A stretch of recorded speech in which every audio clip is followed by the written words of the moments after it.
काम है वो स्टेट पीडब्ल्यूडी करती है, और स्टेट पीडब्ल्यूडी जब करती है तो उसके ऊपर जो है नॉर्थ का मिनिस्ट्री का कोई भी आप समझिए अधिकार नहीं रहता है या कोई उसके ऊपर बंधन नहीं रहता है। मैं अपने लोकसभा की बात कर रहा हूं अध्यक्ष महोदय, NH 114A में माननीय मंत्री जी ने आज से 5 साल पहले 4 फ्लाईओवर का शिलान्यास कर दिया।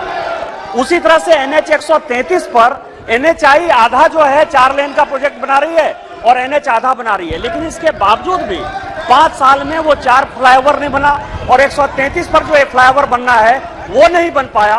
क्या आपके माध्यम से मैं मंत्री महोदय से ये कहना चाहता हूं, क्या उसके ऊपर आप क्या कार्रवाई करेंगे, और मेरा NH कैसे बन जाएगा ये फ्लाईओवर, उसके ऊपर आप क्या कार्रवाई करेंगे? सम्माननीय स्पीकर महोदय, सम्माननीय सदस्य निशिकांत दुबे ने जो जानकारी दी है वो सही है। विशेष रूप से प्रदेश में स्टेट पीडब्ल्यूडी की ओर से काम होता है।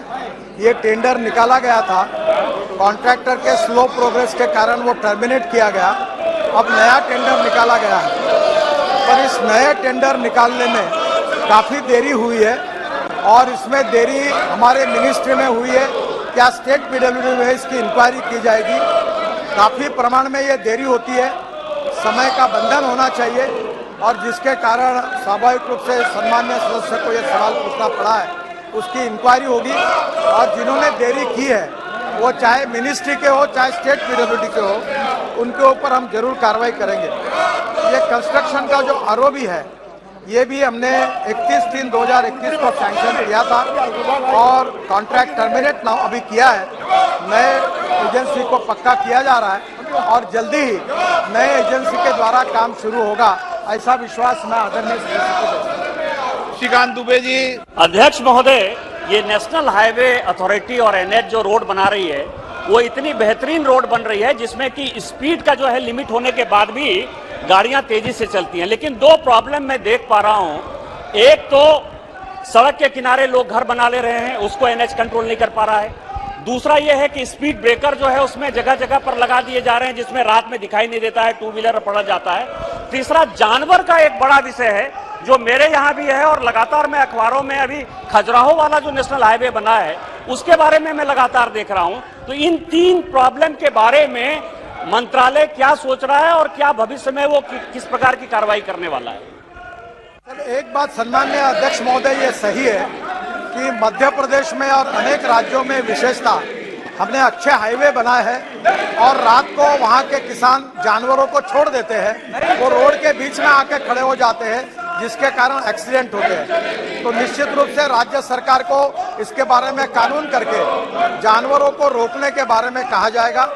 दूसरी बात, रोड की क्वालिटी सुधरने के कारण जो एक्सीडेंट की संख्या बढ़ रही है इसके बारे में हम रोड सेफ्टी का ऑडिट भी कर रहे हैं। निश्चित रूप से जो सुझाव सम्माननीय सदस्य ने दिए हैं, हम रोड सेफ्टी के बारे में काफी सजग है और निश्चित रूप से हर रोड का सेफ्टी ऑडिट करके ये सब प्रॉब्लम को ढूंढकर हम इसके बारे में उपाय योजना करने में प्रायोरिटी हमने दी है और इसके ऊपर जनता के सहयोग से निश्चित रूप से अमल किया जाएगा।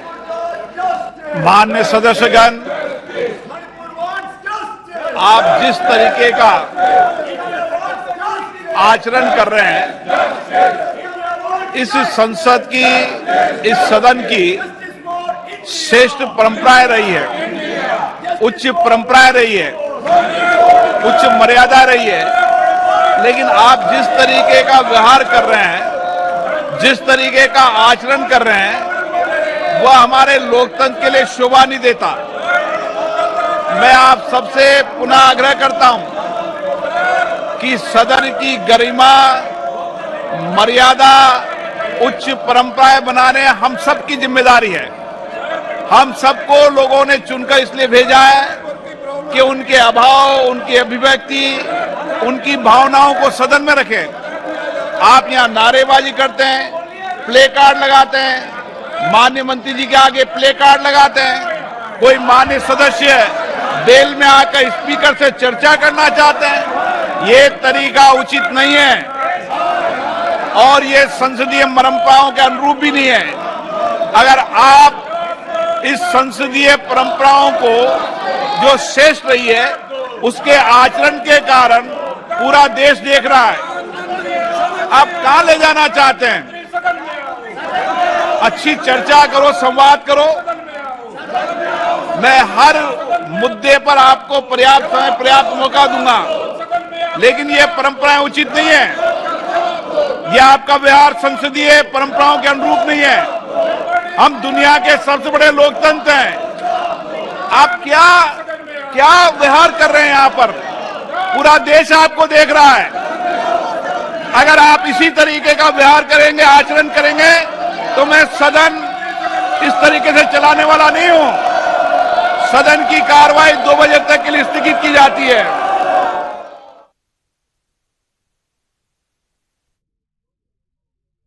तक के लिए स्थगित कर दी गई है क्योंकि विपक्ष लगातार हंगामा कर रहा था और ये बड़ी अपडेट सामने आ रही है। लोकसभा में विपक्ष का अविश्वास प्रस्ताव, सदन में मणिपुर हिंसा पर जमकर बवाल हुआ। विपक्ष सुनने को तैयार नहीं था और अब 2 बजे तक के लिए लोकसभा की कार्यवाही को स्थगित करना पड़ा है। तो आपको बता दें कि स्पीकर जिस तरह से समझा रहे थे तमाम विपक्षी दलों को, जो नारेबाजी कर रहे थे कि शोभा नहीं देता, सार्थक बहस होनी चाहिए, लेकिन उसके बावजूद भी विपक्ष मानने को तैयार नहीं। बार बार प्ले कार्ड सामने लाए जा रहे थे कैमरे के सामने, और जिस तरह की तस्वीरें सामने आई, शर्मसार कर देने वाली ये तस्वीरें हैं। और इतने समझाने के बावजूद भी विपक्ष बिल्कुल भी सुनने को तैयार नहीं और 2 बजे तक के लिए ये लोकसभा की कार्यवाही स्थगित करनी पड़ी है।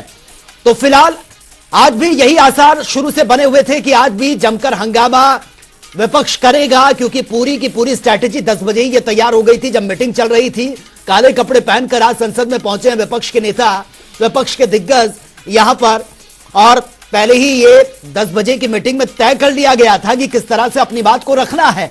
हालांकि बार बार उनसे अपील की गई, स्पीकर बार बार उनसे अपील कर रहे थे कि ये शोभा नहीं देता, शांत हो जाइए, आप अपनी बात रखिए और दूसरों की बात को भी सुनने की ताकत रखिए। लेकिन विपक्ष लगातार नारेबाजी करता रहा, मणिपुर वांट जस्टिस और तमाम तरीके के ऐसे नारेबाजी वहां पर होती रही। और उसके बाद अब 2 बजे तक के लिए लोकसभा की कार्यवाही को स्थगित ये करना पड़ा है।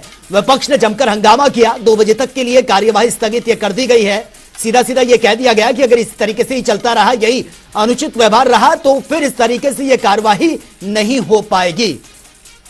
तो स्पीकर की तरफ से बार बार अपील करने के बावजूद भी विपक्ष मानने को तैयार नहीं और विपक्ष अड़ा हुआ है कि प्रधानमंत्री नरेंद्र मोदी को अपना स्टेटमेंट देना चाहिए, यहां पर आकर अपना स्टेटमेंट देना चाहिए, वो विपक्ष को फेस करें और मणिपुर हिंसा पर अपना क्लैरिफिकेशन दें। हालांकि मॉनसून सत्र शुरू होने से पहले प्रधानमंत्री नरेंद्र मोदी ने संबोधन में मणिपुर पर अपने विचार रखे थे।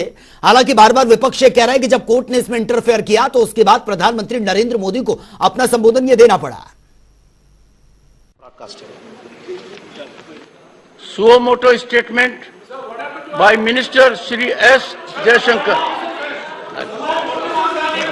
Chairman, sir, I rise to apprise this august House of the key foreign policy engagements and initiatives taken by India since the budget session, which ended on 6 April 2023. This period witnessed several crucial high-level diplomatic engagements, including interactions by the Honorable President, Honorable Vice President Sir, and Honorable Prime Minister with foreign counterparts in India and abroad. I myself visited a number of nations, as did our Ministers of State, and we received many of our foreign colleagues here in India. And through these efforts at multiple levels, we were able to advance our national objectives and interests in a volatile and uncertain world. In terms of the diplomatic engagements of the Honorable President, she hosted the King of Cambodia from May 29 to 31 on a state visit. This marked the celebrations of the 70th anniversary of diplomatic relations between our countries. Honorable President was the chief guest of the celebrations commemorating 150 years of the arrival of Indians in Suriname in June. She was conferred Suriname's highest distinction, the Grand Order of the Chain of the Yellow Star. Honorable President also visited Serbia in the same month. Honorable Vice President visited the United Kingdom on May 5-6 to attend the coronation ceremony of King Charles III.